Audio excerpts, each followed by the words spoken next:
Today's episode is brought to you by Mazars. SoundCartel. How well do you speak? Really fast? Really slow? Are you unclear in the messages you're trying to get across to the people you're trying to reach?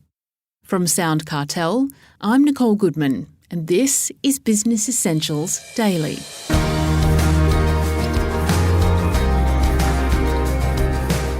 Not that many people have the ability to communicate effectively or the capacity to persuade and inspire.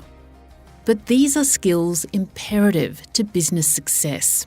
That's according to coach and consultant Anneli Blundell, who has 3 tips on good verbal communication. Think in headlines, employ short sentences, and use simple words. First, Chris Ashmore asks Anneli why effective communication is so essential in business. The main reason, Chris, that communication is so important is because it gives your customers, your clients, your staff members access to your genius. And what I mean by that is I often have people coming to me because they are excellent at what they do.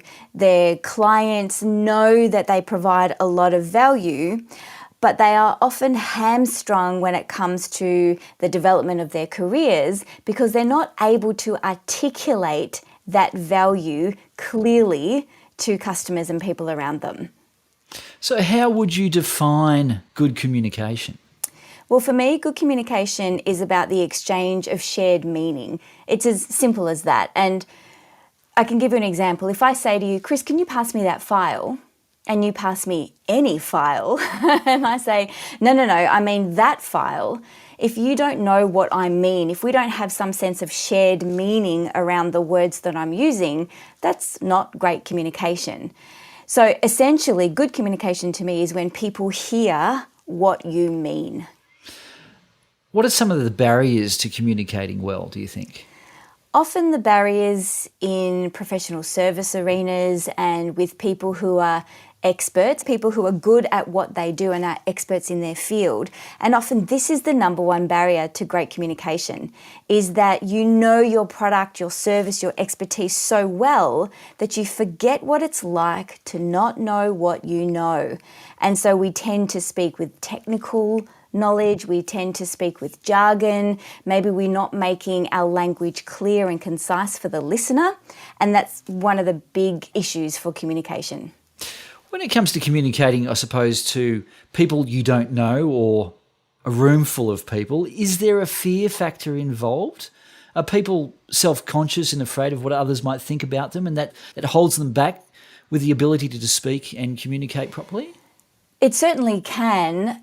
If people feel maybe a little intimidated by people in the room, or they don't have a great relationship with the people in the room, or they're shy or introverted communicators, there may be a reluctance to speak easily and effortlessly, into these meetings. And so often people find that they either ramble, they get uncomfortable with the silence and the space, and they feel they haven't done justice to their communication. So they'll keep speaking into the space to make themselves feel more comfortable.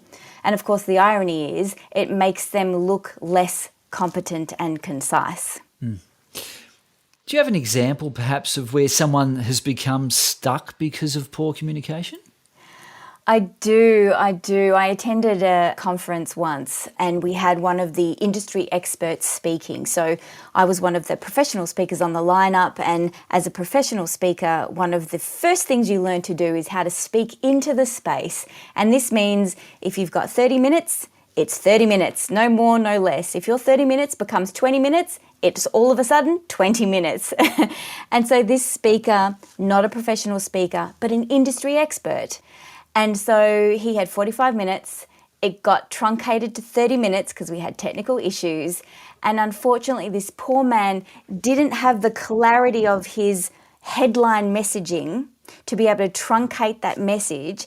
And so instead, God bless him, he went, okay, I've only got 30 minutes, here we go. And he spoke so fast and he rushed through every slide and he basically just fast forwarded at warp speed all the way through the 45-minute presentation in 30 minutes. Wow. Yeah. Not good for the audience. No, and the thing about clear communication and being an effective communicator is we want to make it easy for the listener to translate the meaning or find our intention. And what we know about the brain and its ability to absorb information is that it's limited. It has finite capacity to take in information. So just speaking quicker and throwing all the information in a small amount of time, it doesn't make people absorb it more easily. In fact, it makes it harder to absorb the message. Okay, then, let's say somebody has to communicate. Do you have any practical tips on how to do it well? Yes, absolutely. So my number one tip is to speak in headlines. If you're unsure how much time you have or how much appetite the listener has for being in dialogue with you, just start with a couple of headlines and let them ask for more information. Another thing you can do is use shorter sentences. Shorter sentences, people. Think in points, not paragraphs. And finally, use simple words. We want to remove jargon because jargon makes the listener have to do the translating work.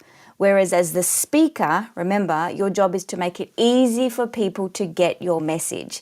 So we need to use simple words to make it easy for the listener. Any examples of a jargon word? Jargon words can be anything like acronyms that you use within your own department that everyone in your department or industry you think know about.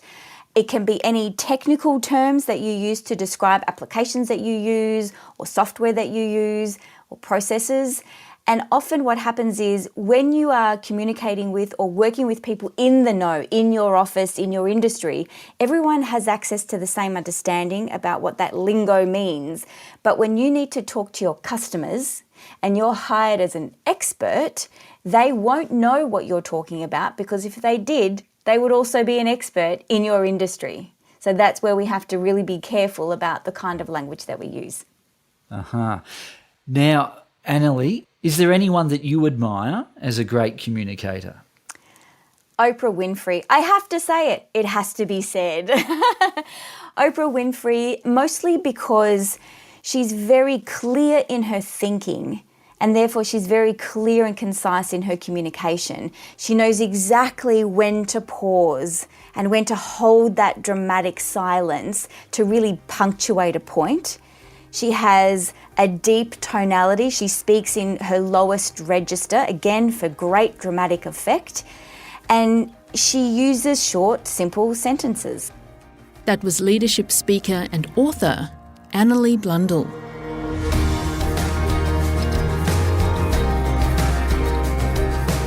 This episode of Business Essentials Daily is produced by the team at SoundCartel. Thanks for listening. I'm Nicole Goodman. We'll bring you more Be Daily tomorrow.